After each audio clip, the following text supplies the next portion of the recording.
Seorang lelaki yang menari sebagai seorang perempuan. Lenggak-lenggok gemulainya yang dulu menjadi bahan ejekan teman-teman sekitar, selama 40 tahun lebih terakhir telah memukau, bahkan dihormati para penikmat seni tari di dalam dan luar negeri. Di usia yang ke-60 tahun, ia terus aktif melestarikan ragam tari Nusantara dengan berbagi ilmu kepada ribuan anak-anak Indonesia. Simak perbincangan saya bersama sang maestro tari Indonesia, Didi Ninitowo, dalam Satu Indonesia.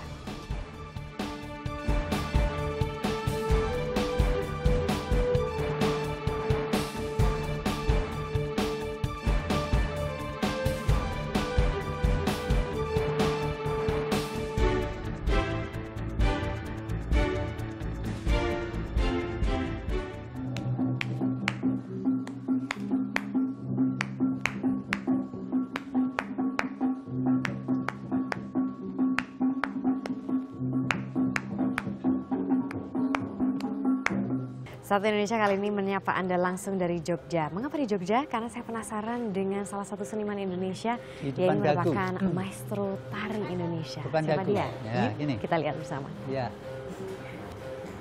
Iya. Permisi, selamat siang Mas Didi. Siang-siang, halo Mbak. Apa kabar? Baik. Mohon maaf aku ganggu, ini lagi ngajar ya. Sedang apa ini, lagi tari apa ini Mas Didi? Tari persembahan namanya. Alah, iya. Aku mau ngobrol-ngobrol Mas. Silakan. Nah, sebelum Mas Didi ini menjadi seorang penari profesional, Mas Didi dulu kan ngajar di ASTI. Iya, betul. Sebagai PNS gitu kan. Iya. Kan udah enak jadi PNS gitu. Kenapa mau tiba-tiba, masa aku nari profesional aja gitu? Iya, soalnya kalau saya itu waktu masih jadi dosen di ASTI dulu, yang sekarang jadi ISI ya, sekarang ISI. Saya kan sering banyak show di luar, sehingga saya sering banyak sekali meninggalkan tugas.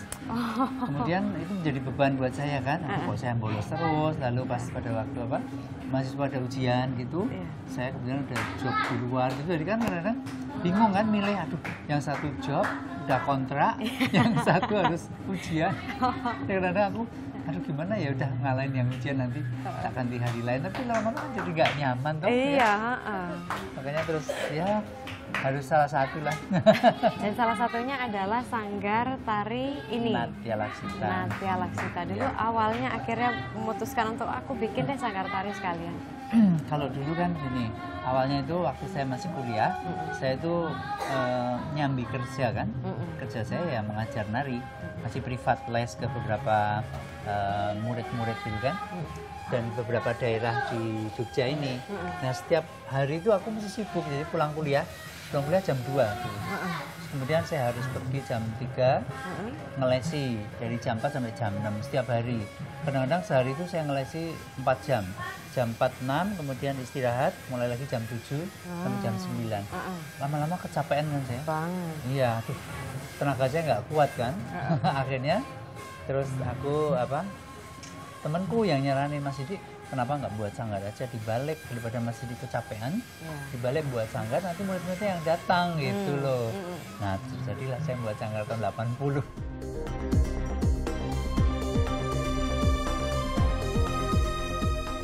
Kalau aku sendiri, aku lebih memilih tari modern. Karena dari aku kecil, aku emang suka banget sama tari modern, dan aku lebih menyukai karena aku suka K-pop. Oh, menurut saya tari tradisional itu ibarat selain membawa nama bangsa, istilahnya itu memang identitas bangsa kita gitu. Karena di sekitar aku lebih banyak orang berminatnya tari modern, dan dari tari tradisinya juga agak kurang, jadi itu mungkin kenapa aku lebih suka tari modern. Tradisional ya, soalnya kalau tradisional itu bisa kita ya bisa memahami yang zaman dulu-dulu, sejarah-sejarah yang dulu. Kalau aku sih sukanya sih modern ya, karena lebih ke anak mudaan gitu. Kita lebih baik untuk memilih suatu namanya tradisional karena itu jauh lebih bisa mengharumkan nama bangsa kita gitu kan, di depan masyarakat-masyarakat lain, negara-negara lain gitu, dibandingkan dengan modern-modern yang zaman sekarang gitu. Nah, aku sih milihnya lebih tradisional karena sekarang kita tuh udah yang tradisional itu udah mulai pudar gitu. Menurut data yang saya dapatkan tuh udah lebih dari 13.000 murid yang diajar. Gimana gitu bisa ya? membuat sanggar tari itu sukses, di mana sekarang mungkin generasi muda itu lebih suka tari yang lebih ngepop gitu. Tapi Iya, tari tradisional tetap eksis gitu loh Mas. Kalau saya sasarannya justru anak-anak kecil. Karena anak-anak kecil itu kan yang berperan orang tua. Nah, sementara itu saya lihat orang tua yang menyadari bahwa pendidikan seni itu penting, pasti akan akan mengirim anaknya untuk belajar tari. Ya, memang setengahnya bukan dipaksa, tapi ya diharuskan kan gitu. Jadinya kalau anak kecil kan masih nurut-nurut aja. Nah, pangsa pasar gitu, sehingga saya melihat kalau anak kecil itu tidak pernah akan habis kan. Selama Indonesia masih produksi anak, Masih banyak banget. masih banyak. Makanya kelas anak-anak kan tidak pernah akan kosong gitu. Selain buka di Jogja, Mas Didi kan juga buka di Bandung ada ya? Nah, di Semarang. Di Semarang ada, di Semarang. Jakarta juga ada? Dulu pernah. Oh, Jadi, dulu pernah. Zaman dulu saya pernah sebelum tahun 90, sebelum Krismon ya. Iya. Sebelum Krismon itu saya punya cabang sampai 24 Terus? di Jawa Tengah dan Jakarta. Surabaya juga pernah. Wah. Jadi ada di Jogja, ada di Sragen, Solo, Sukoharjo, Magelang, Temanggung, Semarang, Purworejo, Surabaya, Jakarta. Banyak banget sampai 24 cabang. Terus sekarang tinggal berapa? Sekarang tinggal di Semarang aja sama di Jogja. Oh, kenapa sisanya? Waktu itu kan gara-gara pertama Krismon, waktu itu kan saya punya karyawan 16 loh waktu itu. Guru tarinya dikirim kemana-mana. Terus kemudian udah nggak kuat gaji kan. Akhirnya ya udah realis aja kan, realis aja ya udah fokus aja di Jogja sama ini. Kemudian di Semarang itu dengan klub Merpi itu kan saya kerja sama dengan bosnya klub Merpi, dengan sahabat saya, Dr. Grace itu kan, ya dia juga punya rasa pengabdian terhadap seni. Karena kalau namanya kita buka sanggar seni itu kan tidak bisa profit oriented kan. Oh gitu? Mungkin. Oh iya, uang kursus itu kan murah sekali Mbak. Jadi uang kursus bulanan dari murid-murid itu kalau dikumpulin itu nggak cukup untuk bayar gaji gurunya. Oh ya? Ya, seni tradisional begitu, makanya ya harus ada pengabdiannya. Makanya subsidi silang dari hasil show saya, hasil dunia entertain, kemudian hasil penjualan atau persewaan kostum itu yang mensupport untuk menggaji guru dan sebagainya. Itu bagaimana cara survive untuk bisnis tari tradisional sejauh ini? Betul ya, jadi kita harus, kalau orang Jawa bilang ubet. Ubet. Apa itu ubet? Ubet itu apa ya? Bahasa Indonesianya apa ya ubet ya? Jadi kita harus pintar-pintar memanage ya sebenarnya. Jadi dari kebutuhan yang ini disupport oleh bidang lain gitu, saling mengisi. Ya mungkin subsidi silang itu ubet akhirnya ya. Iya, tapi memang apakah semua bisnis tari gitu di seluruh dunia memang modelnya seperti ini atau hanya Indonesia saja, Mas? Mungkin ya, saya nggak tahu ya. Mungkin memang kalau dunia seni tari itu, ya saya belum mengamati secara khusus kalau di luar Indonesia ya. Tapi kalau di Indonesia rata-rata begitu. Ya memang kalau kita hanya mengharapkan subsidi dari pemerintah kan belum tentu setiap saat kan subsidi itu datang kan gitu ya. Sanggar-sanggar banyak sekali di Indonesia. Iya, banyak banget. Kalau kita melihat minat gitu ya atau animo masyarakat yang ingin belajar tari tradisional di Semarang dengan di Jogja itu perbandingannya seperti apa? Sebenarnya ya kalau dulu ya Mbak ya, saya bicara dulu sebelum banyak sekolah-sekolah kesenian, itu sanggar saya di mana-mana itu peminatnya luar biasa melidaknya. Tapi saat ini karena mungkin sudah ya zamannya sudah berubah ya, banyak saingan juga karena sudah banyak guru-guru tari yang buka cabang buka sanggar gitu, sehingga banyak pilihan ya. Kalau zaman dulu waktu saya masih ya tahun-tahun sebelum Krismon itu kan belum banyak pilihan, sehingga sanggar saya itu menjadi prioritas banget. Si muridnya luar biasa sekali. Gitu. Tapi kalau sekarang enggak. Tapi kalau misalnya di taraf quality atau kualitas gimana? Kalau kualitas itu ya rame-rame ya. Memang saya di sini dari murid-murid di sini itu memang kita memulai dari nol. Jadi dari anak yang belum bisa menari sama sekali. Sehingga kadang-kadang untuk kualitas itu proses. Memang kualitas penting ya, tapi saya akan mewadahi dulu anak-anak yang tidak suka menari atau belum bisa menari sampai bisa menari. Itu kadang-kadang kita harus secara psikologis kita harus tahu. Kalau dia kemudian diajar secara keras, ditegur keras karena kurang bagus, nanti lari. Ya, itu harus dipikirkan ya, sehingga banyak pertimbangan. Sehingga di sini kan ada kelas pemula, ada lanjutan, ada juga yang profesional. Nah kalau yang sudah profesional memang kita harus keras ngajarnya. Mau menjadi penari profesional harus ada aturan-aturan tertentu. Tapi kalau pemula-pemula ini kita sifatnya masih welcome dan fleksibel supaya mereka, yang penting minat dulu kan. Iya, benar. Minat itu kan mau ada. Susah. Iya benar. Ada rencana untuk ekspansi bisnis tari tradisional di luar negeri, Mas? Belum. Kan soalnya kalau misalnya di luar negeri itu kan kayaknya orang lebih yang, oh ya apa tari tradisional Indonesia gitu. Animonya kan saya asumsikan lebih besar gitu dibandingkan dengan di Indonesia. Ya bisa ya, bisa enggak. Oh ya? Ya karena saya kan sudah keliling juga di beberapa. Kalau di luar negeri misalnya kita di universitas yang ada jurusan Asia, itu kan mesti ada yang punya gamelan dan sebagainya. Itu oke, peminatnya. Pasang surut juga ternyata. Pasang surut juga? Iya, sama aja. Kenapa pasang surut? Kurang tahu juga ya. Nah, karena memang banyak pilihan juga kan di luar negeri itu. Ada yang milih balet, ya. gitu. Ada yang suka tradisi dari Asia, ada juga. Gitu. Jadi setiap negara berbeda-beda. Yang saya banyak mengamati memang Jepang, saya lihat banyak sekali.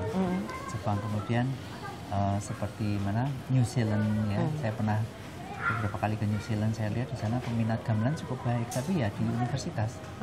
Lalu membersnya itu ya lumayan lah, tapi mereka itu setia gitu loh, sudah sampai tua-tua dan itu masih jadi members gamelan gitu-gitu itu. Iya. Jadi saya kolaborasi kalau dengan luar negeri, kadang-kadang saya diundang sendiri, nanti yang mengiringi mereka, karena mereka udah pinter main gamelan. Kadang gitu. bahkan lebih pinter dari orang Indonesia ya.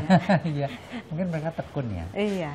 Kalau saya lihat lepas dari kuantitas berapa banyak yang suka terhadap seni tradisi Indonesia, tapi mereka yang benar-benar senang dan belajar seni Indonesia itu konsisten dan juga mereka serius. Itu yang saya lihat, saya nilai.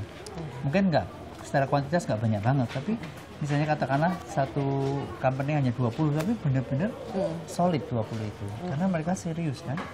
Dan dari segi ekonomi mereka juga lebih memungkinkan daripada kita kan. Maksudnya? Ya kalau misalnya mereka penghasilannya 1.000 US misalnya diterapkan di Indonesia, dia bisa belajar di sini sampai berapa bulan kan gitu ibaratnya. Oh, iya. Tapi kalau kita mau belajar ke luar negeri, bandingannya kan juga lebih susah. mahal. Nah, jangan di Indonesia sendiri buka kursus tari dengan biaya murah aja, peminatnya juga kadang-kadang kan gitu. Iya. Ya.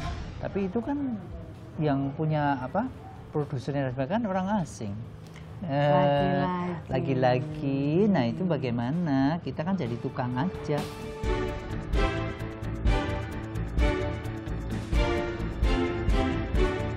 Mas Didi lagi apa ini? Ini lagi asik untuk nyiapin kostum, Mbak. Ini aksesoris untuk hiasan kepala. Oh. Nanti letaknya di sini. Nah, gitu. Ada jambangnya gitu. Terus ini ditaruh di sini. Memang mau ada pagelaran apa nanti? Nanti bulan Desember itu kan saya ada acara International Cross Gender Performance and Seminar. Itu dari tanggal 4, 5, dan 6 Desember. Tanggal 4 itu nanti Ludruk. Jadi semua seni cross gender dari mana-mana. Dari ada seniman yang dari tradisi Tiongkok itu diwakili pemain backing opera, teman saya yang tinggal di Kanada. Lalu Dr. Chua Supong yang pembicara seminar yang tinggal di Singapura. Tapi berbicara tentang tradisi backing opera. Lalu dari India itu kesenian kucipudi, lalu dari Jepang itu Onagata, Nihonbuyo yang saya ceritakan tadi gitu. Nah, ini khusus akan dipakai untuk pertunjukan yang tanggal 6. Saya akan mempersembahkan karya kepada Sultan Hamengkubuwono ke-10 yang berjudul Bedoyo Hagoromo, kolaborasi dengan Noh drama dari Jepang. Wah, kalau dari warnanya ini ada kuning sama hijau, apakah ada arti atau filosofinya gitu, Mas? Iya, biasanya kalau ini kan Bedoyo itu kan tarian ritual yang dipersembahkan kepada Ratu Kidul kan, Ratu Pantai Selatan. Nah, dari tradisinya memang warnanya itu, Mbak, warnanya kan cenderungnya hijau kuning. Lalu makna lain dari warna hijau kuning adalah lambang kesuburan sebenarnya itu.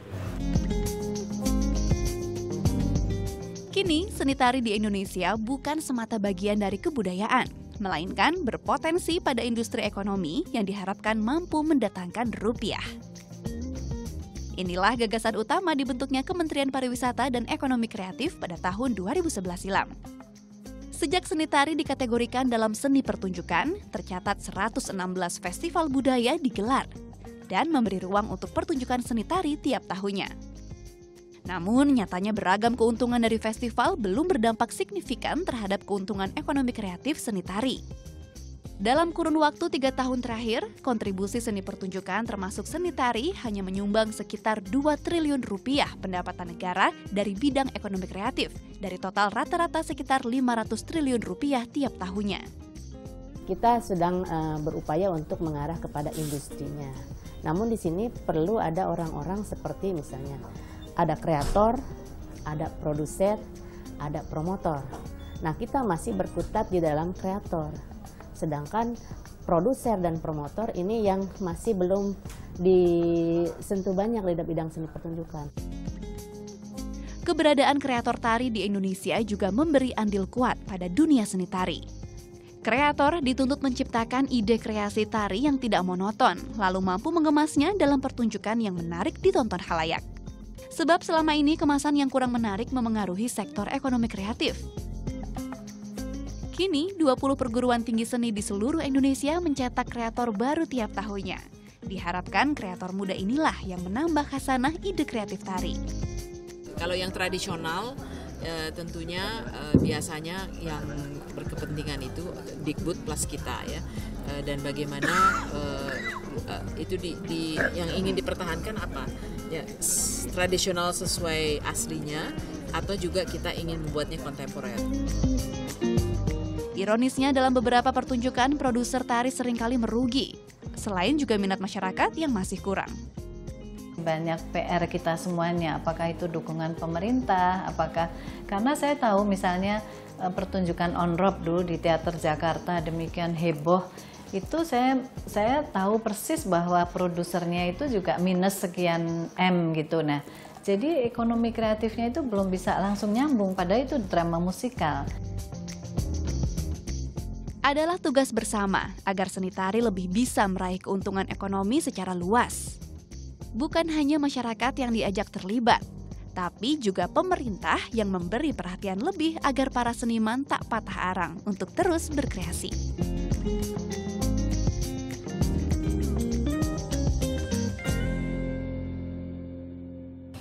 Saya mau ngomong tentang ini loh Mas Didi, ekonomi kreatif. Yeah. Sekarang kayaknya trennya makin bagus gitu. Dimana data terakhir itu ekonomi kreatif itu menyumbangkan sumbangan yang oke lah ke pemerintah gitu, ke perekonomian Indonesia lah ya. Yeah. Tapi kalau misalnya dari segi tari itu tampaknya belum begitu signifikan gitu loh sumbangannya. Sepakat nggak Mas Didi tentang itu dibandingkan ekonomi kreatif lain ya? Iya, sebenarnya kalau menurut saya tergantung manajemennya.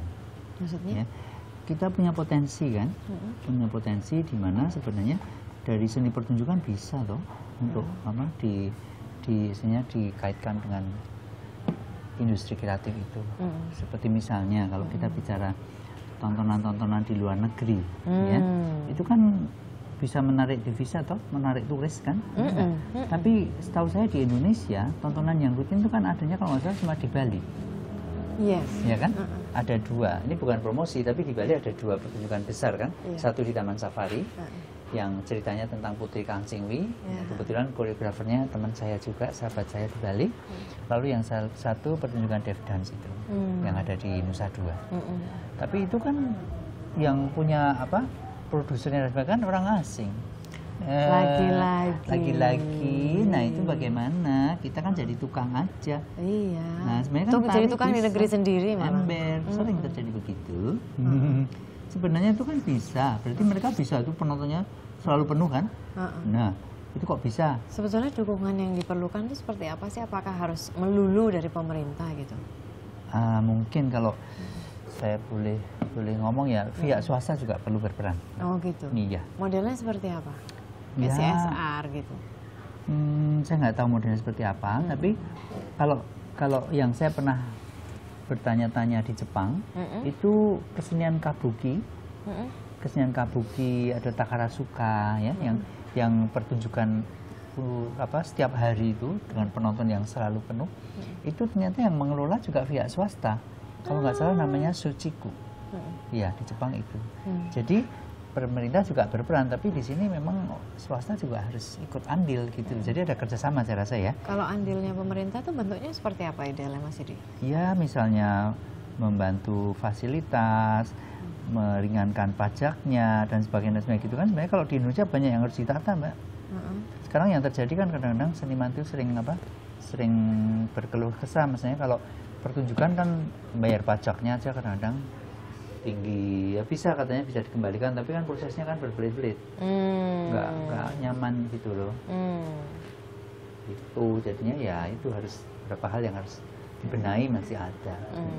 Jadi kalau misalnya kita bisa buat di setiap kota-kota besar yang syarat dengan pariwisata, kemudian ada pertunjukan kesenian yang misalnya itu ditata profesional, menjadi pertunjukan yang harian gitu, itu kan juga akan oke banget. Iya, itu memberikan lapangan kerja juga kan berapa pihak toh. Oh, bicara mengenai pemerintah, sejauh ini kan budaya luar itu kayaknya mudah sekali masuk ke Indonesia dan diserap oleh masyarakat Indonesia. Kalau mungkin 15 tahun lalu mungkin Jepang gitu ya, atau Mandarin atau dari Cina. Kalau sekarang itu kan yang lagi heboh itu adalah K-pop segala macam, K-wave Korea gitu. Korea. Nah, baiknya dengan mudahnya masuknya budaya luar itu ke Indonesia, apakah itu mempengaruhi minat masyarakat Indonesia terhadap seni sendiri? Bisa iya, bisa tidak. Kalau iya apa? Kalau iya itu kan begini, karena kan masyarakat kita kan belum dibekali dengan fondasi yang kuat, pemahaman tentang seni dan tradisi sendiri, benar nggak? Ibaratnya bangunan tuh kalau fondasinya aja nggak kuat, ya gampang goyang sana goyang sini gitu kan. Ibaratnya kan begitu. Sedangkan apresiasi pemahaman terhadap seni budaya lokal sendiri kurang seperti tadi yang kita bahas itu kan. Kalau misalnya kita fondasinya udah kuat, pemahaman tentang seni budaya lokal, ya udah nggak takut kok istilahnya pengaruh-pengaruh luar masuk, ya nggak apa-apa, itu wajar toh. Di zaman globalisasi itu kan pengaruh dari manapun akan ada. Kalau kita lihat kesenian Indonesia sendiri, itu kan menjadi seni yang punya akulturasi dengan budaya-budaya macam-macam. Contohnya akulturasi dengan budaya dari Tiongkok ada, topeng Betawi misalnya, Bali sendiri, ya masih banyak lagi daerah-daerah di Sumatera dan sebagainya, itu kan ada akulturasi budayanya. Berarti kan kita itu kan sebenarnya welcome terhadap akulturasi dari budaya mana. Tapi karena saling paham budayanya sendiri, makanya terjadilah akulturasi. Tapi kalau dengan budaya sendiri saja udah nggak paham, gimana mau berakulturasi? Iya, langsung tidak peduli budaya sendiri, pakai aja budaya yang dari luar kan begitu. Jadi, ya toh? Kalau misalnya bicara mengenai kelangsungan budaya itu kan berarti ya generasi penerus gitu kan, Mas. Iya. Nah, kalau misalnya generasi penerus itu zaman sekarang itu gara-gara pendidikan budaya atau seni yang mungkin kurang, jadinya gampang terpengaruh itu kan. Apakah itu menjadi salah satu alasan ngepopkan seni tradisional? Misalnya nih, kayak Mas Didi gitu kan, bahwa sesuatu yang tradisional tapi dibalut sedikit dengan komedi gitu. Itu kemasan sebenarnya. Nah sebenarnya begini Mbak, orang-orang kadang-kadang melihat itu kan beda dengan yang melakukan. Enggak. Saya membuat kemasan-kemasan dan sebagainya, tapi saya sudah punya basic tradisi yang kuat. Itu yang kadang-kadang dilupakan. Nah, ada follower-follower yang kemudian mau ikut-ikutan, cuman dia tidak dibekali dengan pemahaman seni tradisi yang kuat. Nah, itu yang kemudian nggak mateng. Iya, yang penting kan, terus yang penting bisa laku, yang penting bisa kan gitu. Misalkan prosesnya lama. Saya membekali dulu diri dengan pijakan tradisi yang kuat dulu, sehingga kan kita mengembangkan gimana-gimana nggak akan ngawur. Terus kalau misalnya sekarang udah banyak yang ngawur, gimana dampaknya ke masyarakat? Ya akhirnya ya pemahaman yang dangkal itu, dangkal itu filosofinya, ya pemahamannya kemudian menjadi dangkal kan? Gitu. Banyak harus dipahami. Oke. Ini kan kita sudah melihat Mas Didi bikin kostum untuk Bedoyo ya Mas Yani ya. Saya boleh ngeliat ini ya, maksudnya koleksi kostumnya Mas Didi? Boleh, silakan. Mungkin memang itu salah satu faktor ya, atau memang saya sudah dari sononya ditakdirkan lahir sebagai sosok yang cross gender gitu.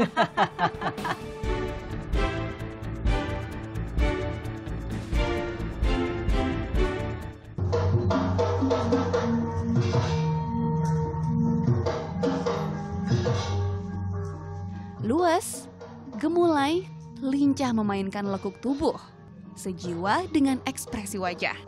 Membawa larut dalam pertunjukan tarian yang dikemas ringan, bahkan kerap menggugah gelak tawa. Ialah Didik Nini Towo. Sosoknya mampu mempertahankan tradisi tarian sebagai seni kontemporer yang tak lekang oleh waktu. Sejak balita, seni tari melekat dalam jiwa pria bernama asli Didik Hadi Prayitno ini. Di usia 12 tahun, ia mulai serius mengasah kemampuan menari. Padahal saat itu penari pria jumlahnya amat sedikit.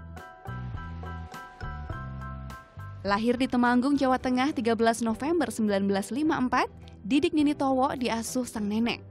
Sang nenek pula yang berperan besar membentuk karakter Didik. Didik juga kerap bersentuhan dengan kegiatan anak perempuan karena merupakan satu-satunya lelaki dari 5 bersaudara. Didik pun tumbuh menjadi pria kemayu. Yaitu neneknya suka beli gitu macam-macam rok, ada mana itu lendang, listrik itu banyak dulu yang suka membeli itu. Dia seneng gitu neneknya, anaknya sama perempuan. Didik kecil kerap ditinggal orang tuanya, pergi sejak pagi buta dan pulang larut malam. Ayah Didik merupakan penjual kulit kambing dan sapi, sementara ibunya berjualan di pasar. Namun mereka tetap mendukung pilihan Didik sebagai penari. Ya memang saya dulu ya, waktu kecil kok seneng gitu ya. Jadi anak-anak ya sudah biarilah, enggak apa-apa. Memang dia suka nari. Ketekunan, disiplin, dan kerja keras selalu memotivasi Didik. Usai lulus SMA tahun 1972, Didik tak lantas berkuliah karena terganjal biaya. Didik sempat menjadi tenaga honorer di Kantor Pembinaan Kebudayaan Kabupaten Temanggung. Dari penghasilan ini, Didik menabung demi bisa berkuliah. Perjuangannya tak sia-sia. Di tahun 1974, Didik terdaftar menjadi mahasiswa seni tari ASTI Yogyakarta atau kini dikenal dengan Institut Seni Indonesia atau ISI. Yang perlu mungkin diacungi jempol itu bagaimana beliau menghargai tradisi. Karya-karya yang kita kenal, yang banyak beliau hasilkan kan karya-karya kreasi. Tetapi yang namanya tradisi, beliau sangat menguasai. Tidak hanya seninya, tarinya, tetapi juga bagaimana beliau menghargai senimannya.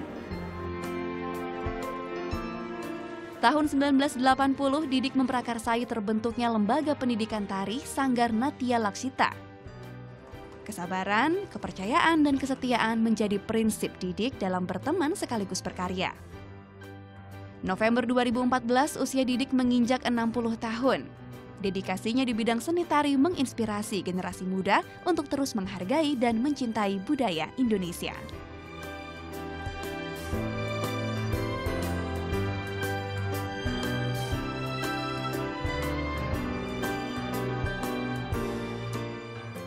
Mas Didi sebagai maestro tari, tapi Mas Didi itu dari dulu milihnya memang tarian cross gender, itu awalnya seperti apa Mas? Karena waktu aku belajar menari dulu masih di Temanggung ya, saya kan asli dari Temanggung. Guru saya bilang, Mas Didi itu kalau nari jadi laki-laki yang gagah itu kurang pantas, dia bilang gitu, kurang maskulin. Jadi udah aja nari jadi perempuan, dia bilang gitu. Awalnya malu-malu, tapi lama-lama kan terbiasa jadi ya udah, jadi nyaman aja. Tapi gitu. Pernah nari gagah gitu pernah? Iya, cuman memang rasanya nggak srek gitu ya. Nggak srek. Iya, karena kalau kita menari itu membawakan ekspresi sebuah tarian itu kan harus ada penjiwaannya. Jadi kalau rasanya itu nggak klop atau nggak srek itu ya nanti tidak akan sampai ke penjiwaan yang bagus gitu. Itu apa? Karena memang apa ya, Mas Didi memang dekat dengan nenek, kemudian dekat dengan saudara perempuan dan sebagainya, sehingga terbiasa dengan melihat kegemulayaan perempuan gitu. Iya, mungkin memang itu salah satu faktor ya. Atau memang saya sudah dari sononya ditakdirkan lahir sebagai sosok yang cross gender gitu. Iya, nah itu kan sempat juga menjadi bahan ledekan dari teman-teman. Nah saat itu tuh bagaimana Mas Didi menanggapinya? Karena saya memang sosok saya sendiri kan bukan sosok orang yang anak yang suka berkelahi atau suka tukaran ya kalau orang Jawa bilang gitu. Jadi ya bisanya kan cuma ngalah aja walaupun dalam hati kesel gitu kan. Ya cuman gitu aja. Ya kadang-kadang marah tapi ya udah diem aja mau ngapa gitu. Kalau mau ngajak berantem ya nggak berani, paling kalah kan. Didorong gitu udah jatuh ntar. Aduh. Tapi sampai akhirnya apa ya? Kadang kalau misalnya namanya anak kecil gitu ya. Itu kan misalnya dapat sebuah tempaan kayak gitu tuh suka down gitu loh Mas. Iya. Nah, untuk kembali menyemangati diri saat itu tuh gimana?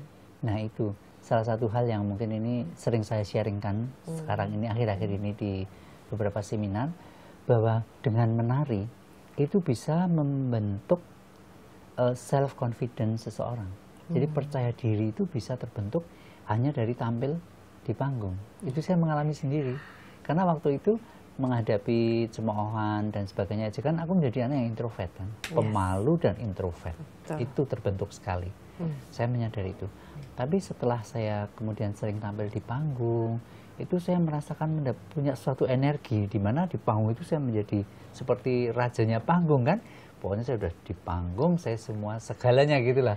Nah itu pelan-pelan itu membentuk pribadi saya, menjadi saya lebih percaya diri dan saya berani tampil di depan umum. Wong di kelas saya dulu grogi kok, kalau sudah disuruh maju gitu, yang namanya udah ndredeg bergetar, hafalan hilang semua. Gitu. Tapi kalau saya disuruh nyanyi, memang di zaman sekolah saya paling bisa, paling berani. Dan katanya guru saya itu suara saya bagus katanya. Nyinden juga katanya jago ya Mas? Lah ya kalau nyinden karena belajar. Tapi belum jago, masih jago soimah. Nah, nama Didik Nini Towo. Sebetulnya namanya Mas Didik itu kan Mas Didik Hadi Prayitno. Ya, Nini Towo-nya adalah artinya nenek yang mengerikan. Bukan. Oh, bukan. Orang sering kadang-kadang keliru pengertian masalah Nini Towo. Jadi mungkin nanti bisa saya kasih video Nini Towong, dolanan Nini Towong itu. Apa itu? Saya punya dokumennya. Jadi Nini Towong itu mainan anak-anak yang membuat boneka perempuan. Biasanya itu membuat boneka cantik seperti bidadari. Karena permainan itu kadang-kadang ada yang dipercaya sebagai simbol dari Dewi Sri, Dewi Kesuburan, ada juga gitu. Sehingga nanti yang diharapkan masuk adalah rohnya Dewi Sri gitu. Nah nanti boneka itu kalau sudah dimasuki roh, dia bisa menari-menari, loncat-loncat gitu. Setelah itu mulailah permainan pakai lagu-lagu, tembang-tembang gamelan, termasuk lagu Lir-Lir itu kan sering untuk membuat ini tahu Lir-Lir gitu. Lir-Lir do nanti sapu cindeler do nanti kan macam-macam lagu Lir.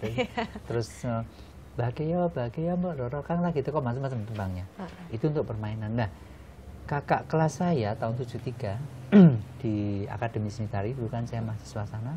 Itu waktu untuk ujian sarjana mudanya membuat koreografi berdasarkan dolanan Nini Towong ini gitu. Memakai gendingnya almarhum Ki Narto Sabdo. Tapi dalam lagunya Ki Narto Sabdo bukan Nini Towong tapi Nini Towo yang saya pakai sampai sekarang itu. Karena saya berdasarkan gending itu, kemudian saya tetap pakai nama Nini Towo. Suatu saat waktu saya ngobrol dengan kesenian rakyat Nini Towong ini, Nini Towong ya, aku tanya Nini Towong itu nama Nini Towong itu maksudnya apa? Ternyata Nini itu istilah untuk menyebut perempuan dalam tradisi Jawa. Oh bukan nenek-nenek gitu maksudnya? Oh iya. Jadi kan ada misalnya dalam dialog itu ada Nini Dewi Sekartaji. Nah itu kan Nini Dewi Sekartaji, berarti itu sebutan untuk wanita. Nini, ya Nini Dewi gitu. Kemudian Towong, Towong bukan Towok ya. Towong itu dari dua kata, to dan wong. To-nya itu ngento-ento. Ngento-ento itu artinya menyerupai. Wongnya itu uwong, orang. Jadi Nini ini sosok perempuan, boneka tadi itu yang ngento-ento, uwong yang menyerupai manusia. Ingat nggak Mas Didi itu sudah perform berapa kali sepanjang beberapa dekade ini menari? Aduh, udah nggak ingat. Ribuan nyampe? Wah lebih Mbak. Hah? Lebih sekali. Sekarang aja, kalau sekarang saya umurnya udah 60 tahun. Kemudian saya menari sudah dari sejak saya di Jogja saya sudah terhitung 40 tahun. Nah, selama 1 tahun, misalnya kita jabarkan itu berapa? 12 bulan. 12 bulan itu selama sebulan. Itu kalau saya misalnya katakanlah seminggu menari sekali katakanlah. Itu sudah berapa kali? Seminggu menari sekali, setahun sudah 52 kali kan? kalikan sekian puluh tahun, nggak tahu udah berapa. Padahal kadang-kadang seminggu sempat sampai 2 kali, 3 kali kan gitu. Berarti kalau misalnya saya minta memilih dari sekian banyak, salah satu yang paling berkesan itu bisa? Susah. Susah banget. Banyak sekali yang berkesan. Seperti misalnya banyak juga pertanyaan yang menanyakan saya, Mas Didi, tarian di Indonesia itu mana yang paling bagus menurut Mas Didi? Saya nggak bisa membandingkan. Karena semua tarian menurut saya itu punya keindahan masing-masing. Mas Didi itu menguasai berapa tarian Indonesia? Ya lumayan banyak. Bali, Cirebon, Jawa Tengah. Jawa Tengah itu ada Jogja, Solo, ada Banyumas. Kemudian Seragenan ada, Badutan Seragen itu ada. Kemudian Jawa Timur itu ada Banyuwangi, ada Malang, ada apa? Surabaya, ada Madura, kan? Lalu Jawa Barat itu ada Bandung, Bandung dengan Cirebon beda kan? Parahyangan kan Bandung biasanya tari-tarian Parahyangan seperti Sekar Putri, Sulintang. Karena saya dulu kan pengajar tari Sunda di ASTI kan, desain tari Sunda, jadi saya menguasai mulai dari lenyepan, kandakan dan sebagainya itu Parahyangan. Lalu kalau di Cirebon tuh 5 karakter itu topengnya, khusus 5 karakter: Panji, Pamindo, Tumenggung, Kelana, Rumyang. Luar kepala ya. Iya. Itu pun juga masih banyak lagi. Masih banyak lagi, belum yang Sulawesi, belum yang Sumatera, belum yang Kalimantan. Aduh, Sumatera aja ada Lampung, ada Palembang, ada Padang, ada Aceh, ya kan? Semuanya hafal luar kepala. Ya kalau lama nggak ditarikan kadang-kadang lupa, tapi mengingatnya gampang. Musiknya di play, kemudian ingat kadang muncul lagi. Oh ini gerakannya begini. Otomatis. Kalau lupa banget, kadang-kadang juga ada juga namanya tambah umur itu kan kapasitas memorinya sudah mungkin. Tapi 60 nggak kelihatan 60 Pak Mas. Iya, karena ada tulisannya. Sudah berarti 40 tahun di Jogja. Iya. 40 tahun di Jogja, tapi sebenarnya lahirnya dulu di Temanggung. Di Temanggung. Apa arti Jogja untuk Mas Didi? Menurut saya Jogja itu ibaratnya seperti yang sering disampaikan beberapa seniman senior saya, bahwa Yogyakarta itu ibaratnya kawah Candra di muka, Jawanya Condro di muka. Jadi kalau dalam cerita pewayangan waktu Jabang Tutuko, bayinya Gatot Kaca, itu kan dimasukkan kawah Condro di muka dengan bermacam-macam senjata dan sebagainya. Secara magis, nah ini magis secara spiritual, kemudian dia menjadi sosok yang sakti. Karena kawah Condro itu kan tempat untuk menggembleng, menggembleng seseorang kan begitu. Jadi kan saya merasa Jogja ini ya seperti itu, karena saya digembleng, dibesarkan, ditempa benar-benar di Yogyakarta ini. Di sini kan sumbernya, pusatnya orang-orang pintar, seniman-seniman hebat kan dari Yogyakarta. Jadi saya merasa beruntung, saya bertahan sekian tahun tetap di Jogja, tetap eksis di Jogja. Itu waktu yang tidak singkat, ya. Saya mengalami tempaan macam-macam dan saya belajar banyak ilmu di Yogyakarta. Mereka kuliah mau menjadi seorang penari. Tapi belum tentu lulus itu mereka akan menjadi penari profesional.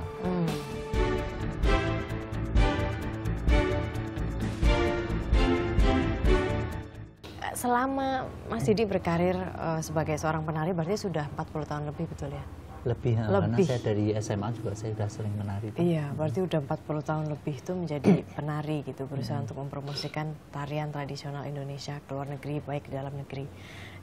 Kalau misalnya sedang nari di luar negeri itu sebetulnya seberapa berpengaruhnya sih Mas, misi Mas Didi itu nari di luar negeri terhadap kelestarian budaya tari tradisional Indonesia?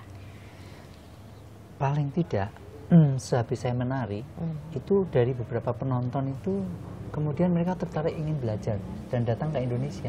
Wow. Salah satunya kan itu. Iya, dan sudah banyak sekali.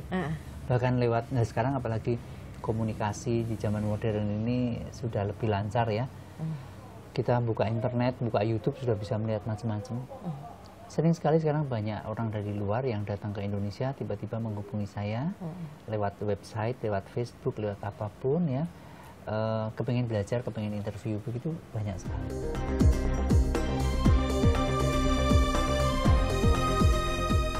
Seni pertunjukan musik, karena industri musik di Indonesia itu sedang down banget. Terus benar-benar ya pokoknya kayaknya alay-alay banget yang musik sekarang, lebih suka film. Karena kalau menurut aku film itu lebih menghibur sih, lebih nyata dan lebih gampang diaksesnya gitu. Kalau misalnya kayak teater atau tari atau segala macam itu lebih jarang ditampilin. Jadi mungkin yang sekarang gampang kita jangkau mungkin film. Film sih, karena menurut saya ya untuk di industri film sendiri juga kan banyak yang untuk bisa mengangkat namanya budaya Indonesia kita sendiri gitu kan.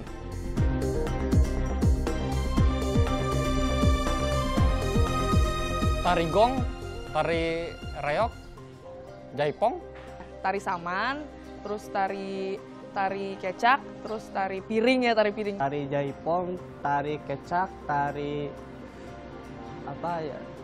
Mungkin lupa lagi kayaknya. Tarian tradisional Indonesia tuh biasanya tuh yang lebih tertarik itu malah orang luar gitu loh, dibandingkan generasi muda di sini gitu. Apa tanggapan Mas Didi terkait dengan fenomena ini? Ya sebenarnya itu sangat complicated, Mbak. Kenapa? Kompleks sekali masalahnya. Itu terkait dengan beberapa pihak. Makanya saya sering dalam seminar saya sharing bahwa salah satunya misalnya peran serta dunia pendidikan itu juga penting. Jadi kalau misalnya kurikulum di sekolah itu kita kan paling baik kan memasukkan muatan-muatan itu tentang kesenian. Bisa apa saja kan? Kesenian itu kan bisa ada seni musik, seni rupa dan sebagainya, segala sesuatu yang berbau seni. Karena menurut pengalaman saya, mempelajari seni itu adalah mengolah rasa. Karena hubungannya dengan rasa kan. Dan kalau menurut orang yang ahli, mungkin seorang yang dokter dan sebagainya atau peneliti, itu menyeimbangkan otak kanan dan kiri. Itu kan begitu jabarannya. Mungkin setelah meneliti baru betul kan gitu kan. Sehingga orang kan tidak akan pakai logika terus, tapi rasa kadang-kadang juga perlu kan begitu. Anak itu menjadi nggak senang dengan kesenian atau nggak senang dengan seni budaya lokal atau tradisi karena dari awal nggak dikenalkan. Dia kan dari kecil kan nggak pernah dikenalkan, paling tidak orang tua. Orang tua berperan juga, makanya saya bilang masalahnya kompleks. Pertama masalah pendidikan, kemudian orang tua. Dulu orang tua Mas Didi mengenalkan seperti apa dulu pada saat mengenalkan? Nah itu yang saya baru menyadari sekarang. Orang tua saya itu sering, kakek saya yang seorang Tionghoa, itu hobinya nonton wayang kulit sama nanggap kelenengan, karawitan. Saya itu waktu itu sering diajak. Nah itu makanya saya bilang memberikan apresiasi dari sejak dini kepada anak itu penting. Saya dulu waktu diajak juga belum merasakan apa-apa, cuma diajak saya nggak ngerti kan. Nggak ngerti apa, coba pelongo-pelongo. Sukanya kalau Semar Garing Petruk Bagong sama penutupan wayang kulit itu ada wayang golek yang menari gambyong itu, wayang golek semacam ini. Saya kan suka wayang golek. Itu yang selalu tidak bisa terlupakan dalam memori saya. Nah, hal itu kalau ditanamkan dari awal, otomatis anak ini kan memorinya sudah terekam toh. Jadinya misalnya nyari jadinya. Iya, seandainya dia tidak menjadi seorang penari pun, dia punya memori tentang kesenian. Beda kan? Punya respon yang baik terhadap kesenian, apresiasinya, menghargai seni. Nah itu. Menghargai seni. Oke, dengan majunya zaman ini kan yang menjadi salah satu tantangan adalah tidak hanya menghargai sebagai penonton atau penikmat gitu ya, tapi juga menjadi bagian dari seni itu, jadi menjadi penari itu. Tapi terkadang kan banyak orang-orang yang bilang kamu tuh nek nyeni tuh mau makan opo nanti, kalau nyeni tuh mau makan apa gitu. Bener-bener, ya. Nah jadi seberapa memungkinkan sih sebetulnya ya selain tentunya Mas Didi sebenarnya sudah menjalani gitu ya sebagai profesi, tapi seberapa memungkinkan ini menjadi profesi yang memang salah satu profesi yang mainstream yang anak muda bisa geluti, kemudian memang bisa survive juga gitu loh Mas. Ya. Sebenarnya banyak sekali hal yang bisa dilakukan. Biasanya saya memberikan presentasi semacam ini di sekolah-sekolah kesenian, ya, di ISI dan sebagainya. Mereka kuliah mau menjadi seorang penari, tapi belum tentu lulus itu mereka akan menjadi penari profesional. Itu kan proses masing-masing juga kan. Saya memberi masukan, kalau kamu misalnya nantinya setelah lulus mendapat titel nggak bisa menjadi penari profesional, kamu bisa buka persewaan kostum. Itu juga income. Bisa kamu membuka misalnya sebuah pabrik membuat kostum misalnya, atau membuat pernik-pernik yang hubungannya dengan seni budaya, misalnya wayang kulit dan sebagainya, atau wayang kulit kan bisa juga jadi manajer, nggak perlu jadi pelaku, tapi manajer yang menguasai tentang kesenian, kan begitu, ya kan? Kan banyak yang bisa dilakukan. Kamu nggak bisa menari dengan baik, nggak bisa jadi penari tampil di panggung, jadi penata rias, jadi make up artist, tapi yang benar-benar berkualitas, yang mengerti tentang filosofinya make up tradisional itu seperti apa. Tapi kan kalau penarinya habis juga nanti nggak ada yang di make upin, nggak ada yang dikostumin, Mas. Pasti jangan khawatir, pasti akan ada yang tetap akan menjadi seorang penari, ada juga. Dalam usaha untuk melestarikan tarian tradisional, ada nggak sih komunikasi antar penari profesional gitu untuk kayak think tanknya gitu loh, Mas? Mikirin ini kayaknya dengan majunya zaman itu kan biasanya budaya tradisional tuh biasanya tergerus gitu. Nah, ada nggak sih komunikasi antar penari profesional? Nah, itu Indonesia yang nggak punya itu adalah asosiasi penari, belum ada. Nggak punya. Alasannya kenapa? Saya kurang tahu. Tapi yang jelas beberapa tahun yang lalu, mungkin 10 atau 20 tahun yang lalu saya pernah punya ide itu. Saya ngajak pertemuan dengan teman-teman seniman di Jogja sini. Zaman itu saya melontarkan kita itu kira-kira perlu nggak membuat suatu asosiasi. Iya. Karena kalau kita punya asosiasi, kita punya masalah, itu kan bisa ditampung dan bisa kita sampaikan ke atas lebih kuat kan kalau ada DPR asosiasinya. kayak atau apa gitu. Betul. Tapi sekarang kan kalau berjuang sendiri-sendiri kan berat, benar nggak? Nah, tapi ya namanya banyak orang pintar di Jogja, banyak yang lebih pintar dari saya. Macam-macam komentarnya, ada yang katakan, ada salah satu kalimat yang saya masih ingat, alah ngeceh-ngeceh cangkem katanya. Ngeceh-ngeceh cangkem itu apa ya? Ngeceh-ngeceh itu apa sih? Buang-buang. Buang-buang mulut gitu, omongan maksudnya gitu. Iya. Kayak sampai berbusa juga. Gitu istilahnya orang Jawa istilahnya ngeceh-ngeceh cangkem gitu kan.